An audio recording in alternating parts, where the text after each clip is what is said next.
Theme third, an empire across three continents. Dear students, I am going to discuss with you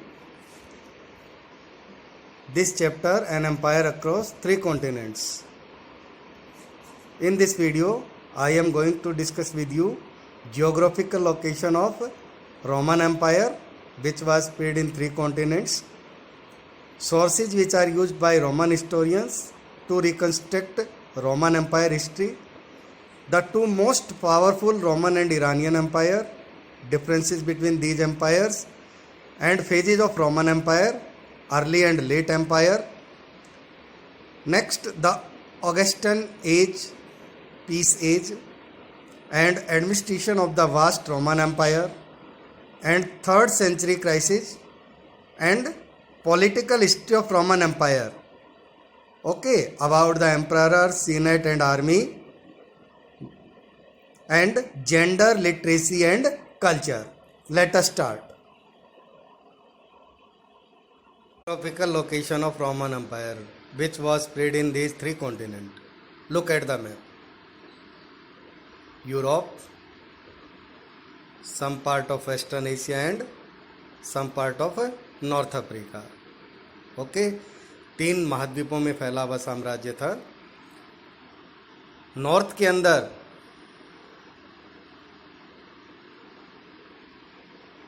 राइन और Danube river इसके boundary बनाती थी. South में Sahara desert. Waste की बात करें तो स्पेन और ईस्ट में सीरिया तक. नेक्स्ट, यूरोप और अफ्रीका इसको सेपरेट करता हुआ ये है मेडिटेरियन सी, भूमध्य सागर. इस भूमध्य सागर को, मेडिटेरियन सी को हार्ट ऑफ रोम भी कहा जाता था. Okay, next, in the beginning, ancient Rome begins as a group of villages along the Tiber river in what is now Italy. Tiber river और इसके किनारे स्थित रोम. Around 750 BC, these villages united to form city of Rome. Okay, next, timeline देखिए.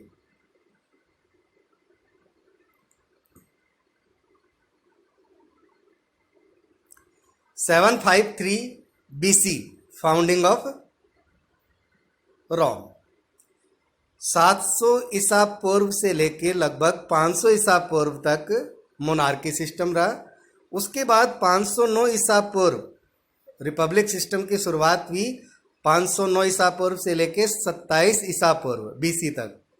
Okay, Republic system था. इसमें senate, जो कि elite class के बुजुर्ग थे, उनकी एक सभा थी, वो शासन चलाते थे. ओके, उसके बाद 27 BC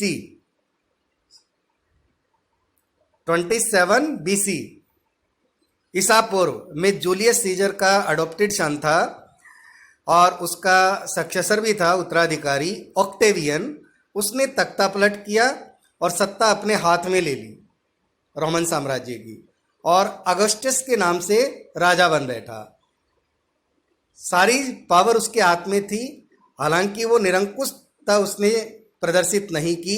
उसने सीनेट है उसको भी सम्मानजनक स्थान दिया अपने साम्राज्य के अंदर, अपने शासनकाल के दौरान. ओके, फर्स्ट और सेकंड सेंचुरी को गोल्डन एज कहा जाता है. आगे इसमें हम पढ़ेंगे कि क्योंकि इसमें शांति बनी रही, शासनकाल के अंदर समृद्धि देखने को मिली रोमन साम्राज्य के अंदर.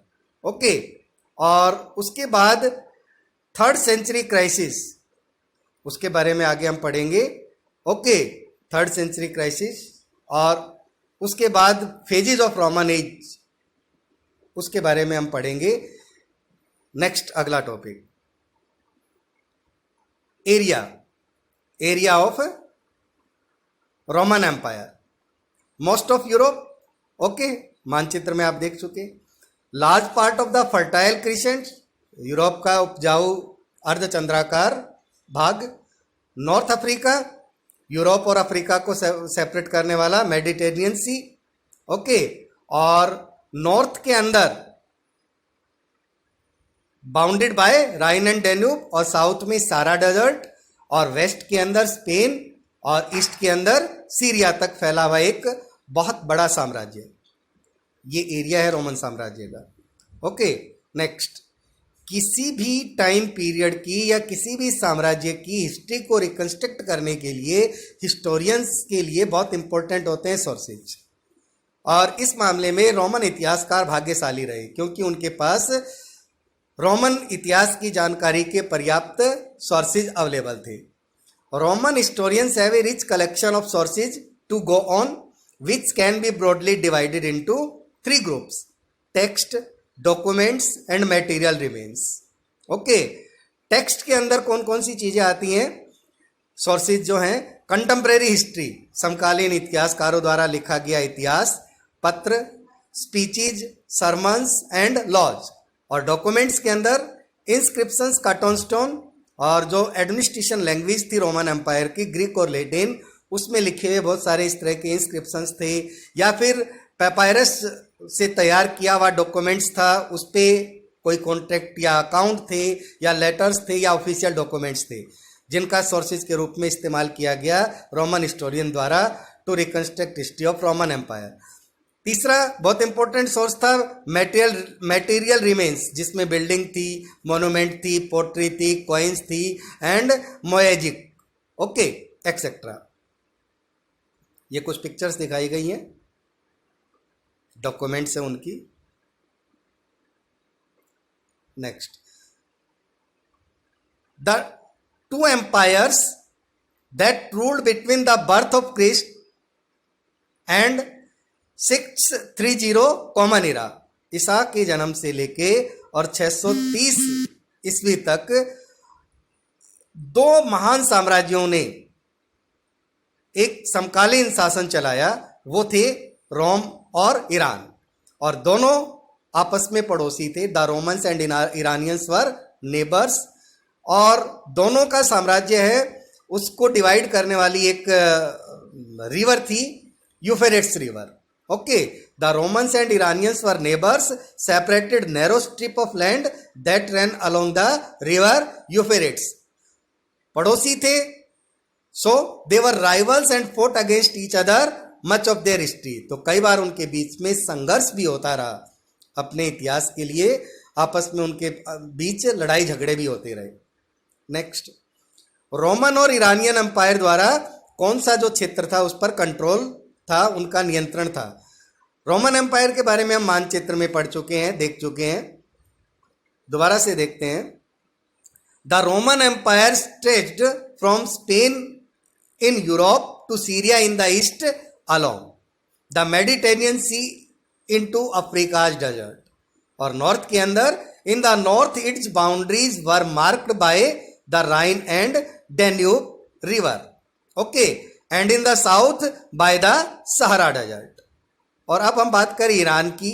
Iran control the entire area of south of Caspian sea to eastern Arabia and at times large part of Afghanistan.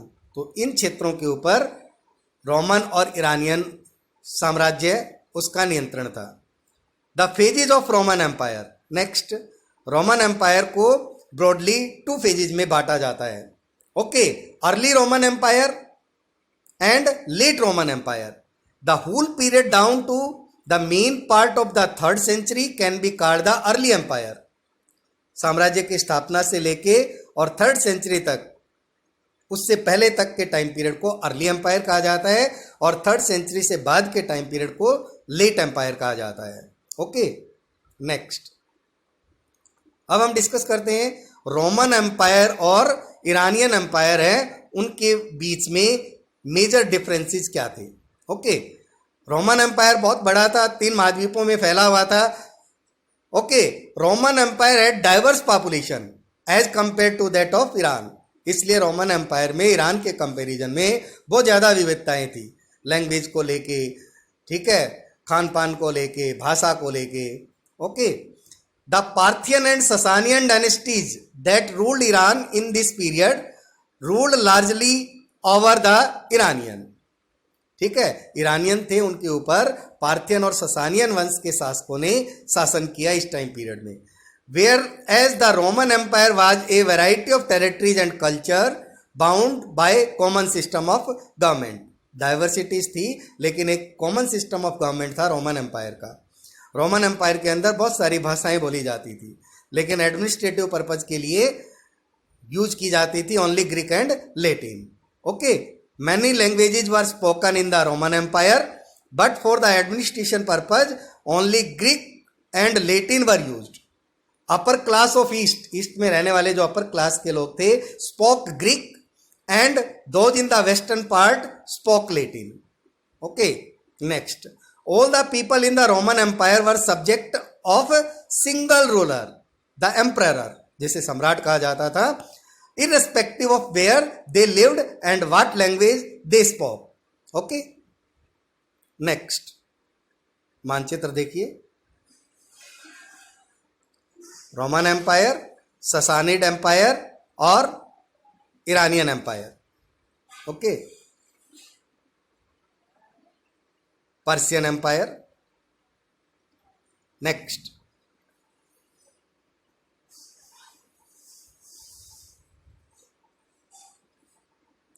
The three main players in the political history of the Roman empire. Roman empire की political history के तीन महत्वपूर्ण खिलाड़ी। First, the emperor. Emperor है उसको क्या कहा जाता था? Who was known as principate. जैसे मैंने आपको बताया था कि ऑगस्टस के नाम से रोम का सम्राट बन बैठा 27 ईसा पूर्व में और अपने आप को प्रिंसिपेट घोषित कर दिया, प्रमुख नागरिक। सेकंड प्लेयर था the senate which was represented the wealthy families of the Rome and Italian descent, mostly land owners. और third player the army. Army बहुत इंपॉर्टेंट थी क्योंकि उस टाइम पीरियड के आर्मी की कैरेक्टरिस्टिक्स क्या थी? पेड एंड प्रोफेशनल आर्मी थी। Which was paid and professional army where soldiers had to put up 25 years of services. The existence of paid army was a distinctive features of the Roman Empire. The army was the largest single organized body of the Roman Empire. It had the power to decide the fate of the emperor. राजा की जो भाग्य था उसको तय करने में महत्वपूर्ण भूमिका निभाती थी सेना। सेना के साथ राजा का किस तरह का संबंध है? सेना के सहयोग है तो राजा का भाग्य अच्छा है। अगर सेना राजा के खिलाफ बगावत करती है तो फिर क्या होगा? डिवाइड हो जाएगा साम्राज्य। Okay, the army was hated by the senators. राजा ज्यादा प्रेफरेंस देता था आर्मी को, तो आर्मी और सीनेटर्स की आपस में नहीं बनती थी, उनके बीच में आपस में गणना थी। Thus it can be said the emperor, the aristocracy and the army were the three main players in the political history of the Roman empire. उत्तराधिकार के संबंध में, राजगद्दी के संबंध में किस तरह के नियम थे? राजा का बेटा राजा बनेगा। अब राजा के कोई बेटा नहीं है, उसने अडॉप्ट कर लिया तो वो भी राजा स्वीकार किया जाएगा। ओके, और आर्मी भी इस कॉन्सेप्ट को क्या करती थी? एक्सेप्ट करती थी। फैमिली डेसेंट आइदर नेचुरल और adoptive was the decisive factors in the succession of to the throne in the Roman empire. The army was also wedded to this concept. For example, Tiberius was not the natural but adopted son of Augustus. तो ये example है। Augustan age, अब हम बात करते हैं piece as की, first और सेकंड सेंचुरी की, जिसको गोल्डन पीरियड भी कहा जाता है रोमन एम्पायर का, क्योंकि इससे पहले, फर्स्ट सेंचुरी से पहले रोमन साम्राज्य के विस्तार के लिए बहुत सारे रक्तपात भरे संघर्ष चलते रहे। ओके, लेकिन फर्स्ट और सेकंड सेंचुरी में इस तरह के संघर्ष से उन पे विराम लग गया। शांति और समृद्धि यूरोप रोमन साम्राज्य के अंदर देखने को मिली। The Augustan age is remembered as the age of peace. It brought peace after decades of the internal strife and centuries of military conquest. External warfare was also much less common in the first 2 centuries.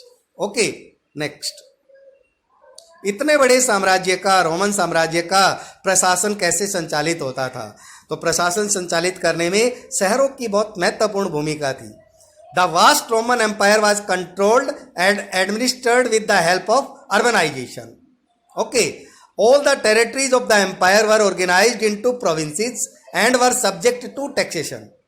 और Carthage, Alexandria, Antioch, ये कुछ शहर हैं that lined that shores of Mediterranean were the foundation of the imperial system. Imperial system के अंदर इन शहरों ने बहुत इंपॉर्टेंट रोल प्ले किया एडमिनिस्ट्रेटिव जो सिस्टम था उसको संचालन में, उसके सफल संचालन में. Okay, it was through these cities, इन शहरों के माध्यम के द्वारा ही जो प्रांतीय ग्रामीण क्षेत्र थे, शहरी क्षेत्र थे, उनमें क्या किया जाता था, टैक्स कलेक्ट किया जाता था. It was through these cities that the government was able to collect tax from the provincial countryside which generated much of the wealth. और इस क्षेत्र में, इन शहरों के अंदर रहने वाले जो लोकल अपर क्लास के लोग थे उनकी हेल्प ली जाती थी रोमन साम्राज्य के द्वारा टैक्स कलेक्शन में. तो धीरे धीरे उनकी इंपॉर्टेंस है वो भी बढ़ती चली गई और एक तरह से वो भी रोमन एम्पायर के अंदर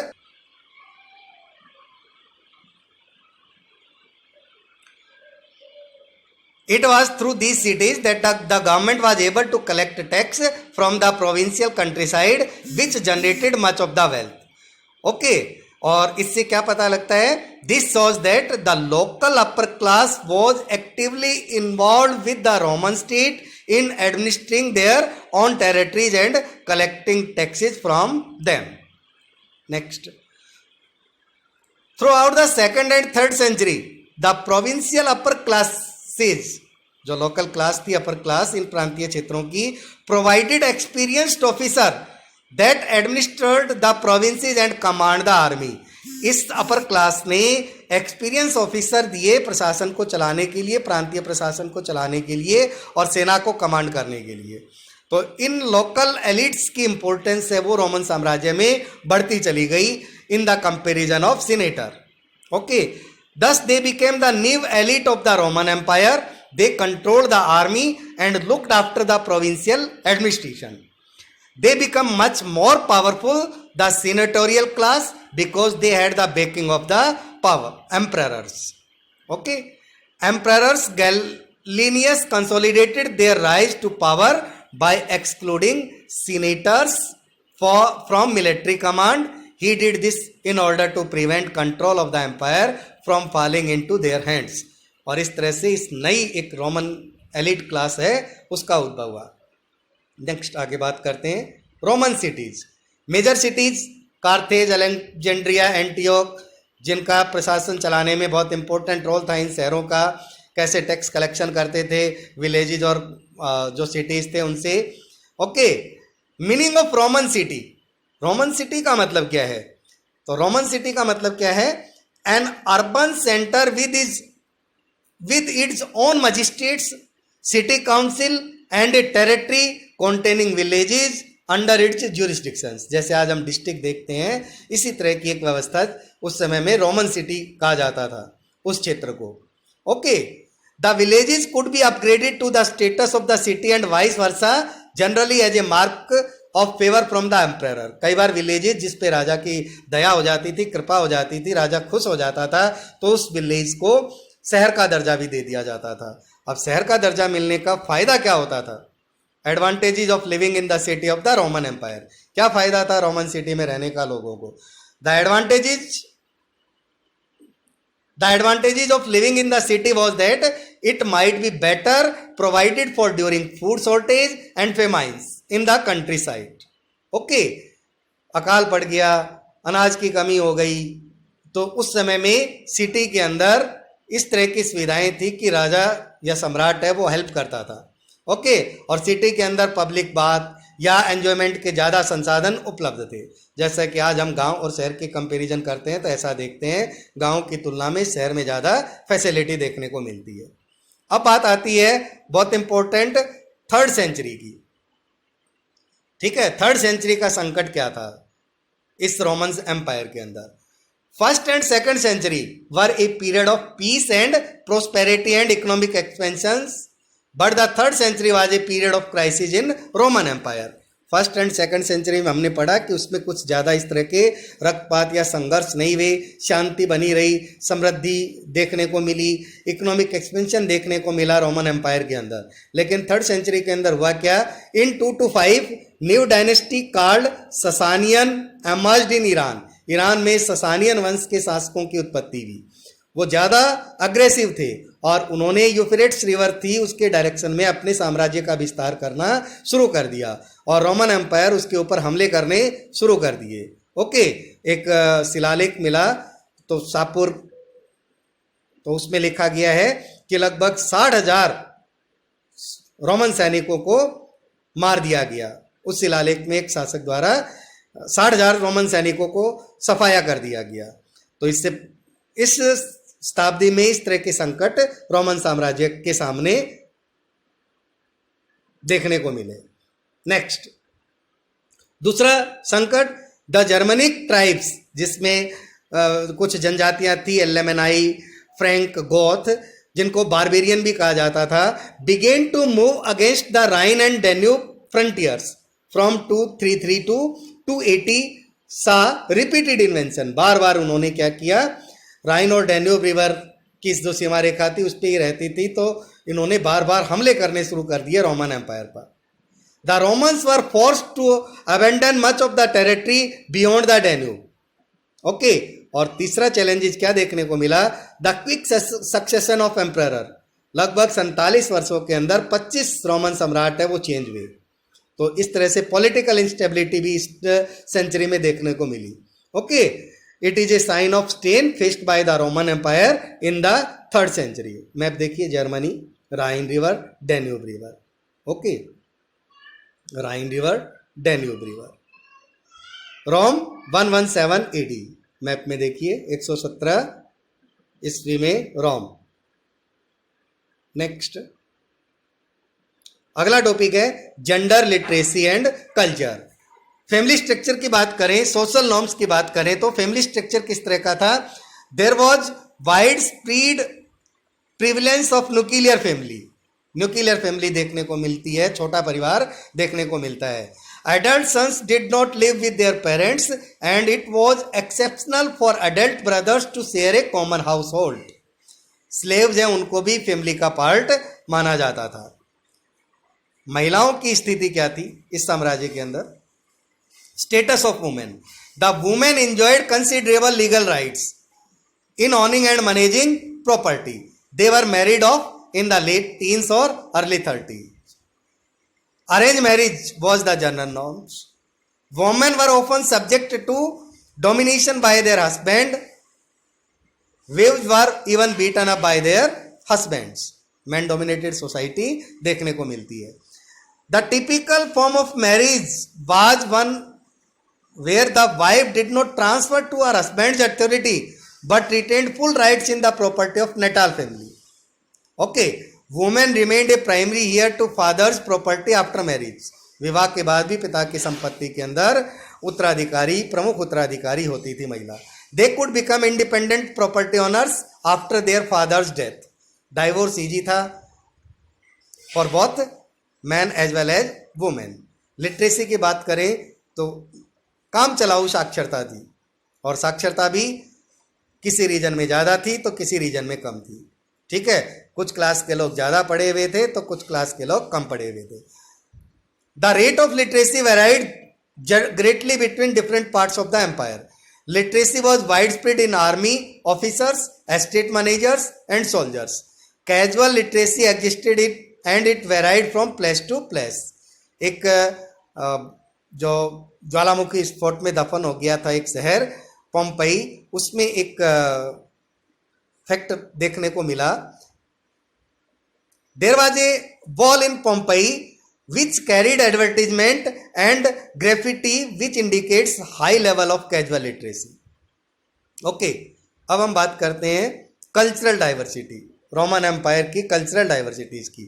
3 महाद्वीपों में फैला हुआ था तो बहुत ज़्यादा डाइवर्सिटीज इस रोमन एम्पायर के अंदर देखने को मिलती हैं। The cultural diversities was reflected in many ways and at many levels. Okay, there was a vast diversity of religious cults and local deities the plurality of language that were spoken, the style of dress that were worn, Khan पान, पहनावा, भाषा, देवी देवता, इस तरह की अनेक विविधताएं। जैसे आप भारत के अंदर देखते हैं, भारत विविधताओं का देश है, इसी तरह से उस समय रोमन एम्पायर भी एक विविधताओं से भरा हुआ साम्राज्य था। The food the people ate, their forms of social organisation and their types of settlements all reflected cultural diversities. Okay, next, different languages were spoken in different areas. अलग अलग क्षेत्र में अलग अलग भाषाएं बोली जाती थी, लेकिन जो लिंग्विस्टिक कल्चर था वो प्योरली ओरल था, जब तक कि कोई लिखित लिपि का आविष्कार नहीं हो गया था। Okay, different languages were spoken in different areas. Most of the linguistic culture were purely oral, at least until a script was invented for them. As late as 5th century, Armenian began to be used as written form of language. Okay. In other areas, the spread of Latin displaced the other widespread written form of language. आगे के topics हैं, उनको हम अगले video में देखेंगे। Okay, अभी इतना ही। धन्यवाद।